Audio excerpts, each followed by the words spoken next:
Even with an Oscar on the mantel for transforming into rocker Freddie Mercury in Bohemian Rhapsody, Rami Malek was understandably intimidated entering the hallowed halls of Bond villainy in No Time to Die, in theaters Friday. Some of the greatest villains in cinematic history have achieved cultural immortality facing off against James Bond across 25 films. It is, of course, daunting thinking about the rich legacy, says Malek, who was given license to create his eerily contained Lucifer Safin, working in collaboration with director Cary Joji Fukunaga. One thing we both wanted was to avoid creating a cackling megalomaniac, says Malek, 40. I kept saying to myself, let's make him meticulous, fastidious and precise in his kills and his methodology. So who is Lucifer Safin, the new supervillain who threatens the world in James Bond and Daniel Craig's last ride as the super spy? The Last 007 Dance, Daniel Craig on why he almost quit Bond before No Time to Die. Malek Hearn notices the haunted, disturbed World War II soldier Mariel Snafu Shelton in HBO's 2010 mini-series The Pacific. 2 years later, the actor met Bond producer Barbara Broccoli on the set of his 2013 drama Short Term 12. She sat with me at a table for lunch and said, "One day, we're going to work together," Malek recalls. She held on to her promise, which is really cool. Portraying Mercury to global acclaim sped up those conversations, and helped ease the trepidation. Playing Freddie Mercury gave me all the confidence in the world to step into this role and remove that sense of fear or doubt, Malek says. The women reshaping No Time to Die, Halashana Lynch, Lea Seydoux and Ana de Armas fly into Bond history. Safin is a new villain in the Bond canon. He was written to intertwine with Bond's returning Spectre love interest, Lea Seydoux's Madeline, the daughter of assassin Mr. White, played by Jesper Christensen in previous films. The villain's No Time to Die backstory reveals that Mr. White poisoned Safin's entire family with deadly dioxin, with only young Safin, Malek, surviving. The dioxin poisoning disfigured Safin's face. Think of the real-life 2004 dioxin poisoning of Ukrainian President Viktor Yushchenko, and affects Safin's slow, deliberate movements.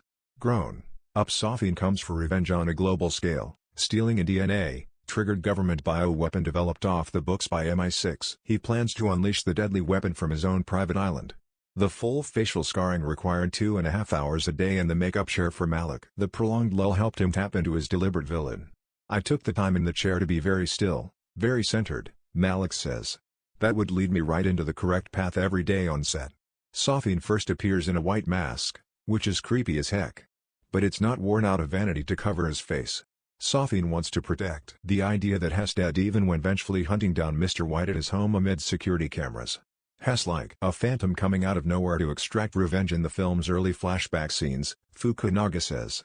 It's here that Safin has a pivotal meeting with young Madeline. Malek only revealed the rest of the character, down to the slightly Eastern European accent. Shooting Safin's first scenes with Seydoux's adult Madeline, Malek watched documentaries about empathy, lacking despotic dictators, but never turned too inward for inspiration.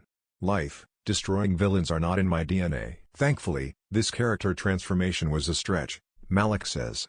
Usually I can find some part of my soul that I can attach. There were moments of that with Safin, but they were fleeting.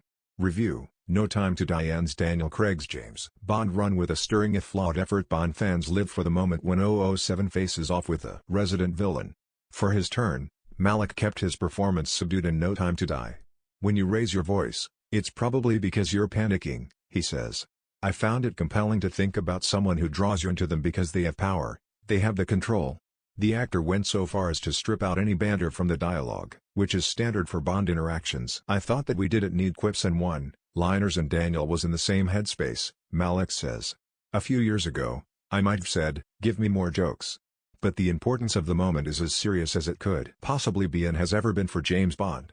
During their meeting, Malek's Safin kept his disturbed chill even opposing the world's greatest movie spy. I kept reminding myself that James Bond might be powerful and a hero to all, Malek says. But there is no greater adversary, greater power or more intelligent human being than Safin. That's his vision of himself.